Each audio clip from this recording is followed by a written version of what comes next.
Sud Radio, la Minute du Coach. Bonjour Fabien. Bonjour Pablo. Il y a quelque temps, tu as participé à une masterclass qui était proposée et présentée par Michel Larocque, une actrice populaire, qui t'a appris plein de choses que tu partages aujourd'hui avec les auditeurs de Sud Radio et de la Minute du Coach. Oui, on va notamment parler du trac qui a surtout trait à la comédie. Mais pas que. Mais pas que. Quelqu'un qui doit prendre la parole en public ou simplement déclarer sa flamme. Pour cela, il y a un très bon livre aussi que j'ai lu il y a quelques années qui s'appelle Le crime de l'orateur. Voilà, écrit par par votre serviteur. Ce qui est très intéressant quand on parle du trac, c'est que pratiquement chacun trouve normal d'avoir le trac et se réfugie derrière le propos attribué à Sarah Bernhardt, qui aurait dit à une actrice qui lui disait « moi je n'ai pas le trac » et Sarah Bernhardt lui aurait répliqué « ça vous viendra avec le talent ». Et puis on se gauze de cette réponse que l'on trouve magnifique. Alors c'est effectivement très drôle, mais c'est ironique, et l'ironie, tu le sais, elle éloigne tandis que l'humour rapproche. Mais au-delà de l'ironie, c'est surtout faux.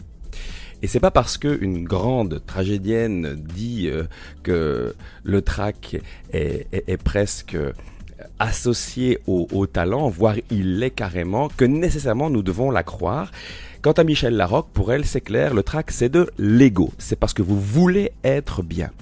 Tandis que si vous travaillez vraiment comme un forcené et que vous montez sur scène pour partager, alors il n'est pas vraiment question de trac. Quand il y a trac, je résume donc, soit votre ego est surdimensionné, soit vous n'avez pas assez travaillé.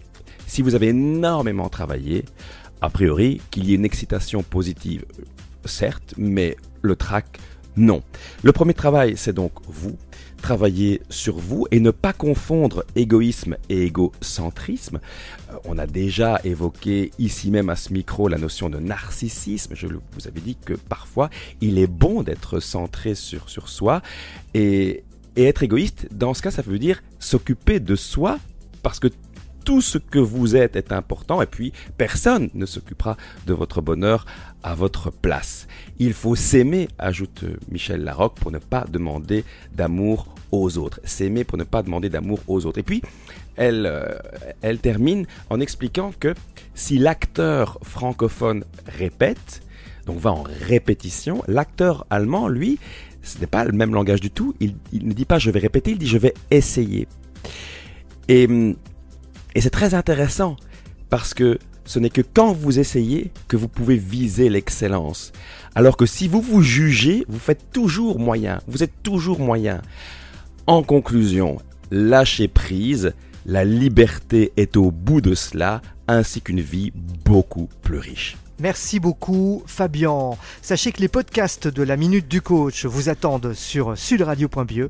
N'hésitez pas à nous rejoindre et à réécouter les émissions précédentes.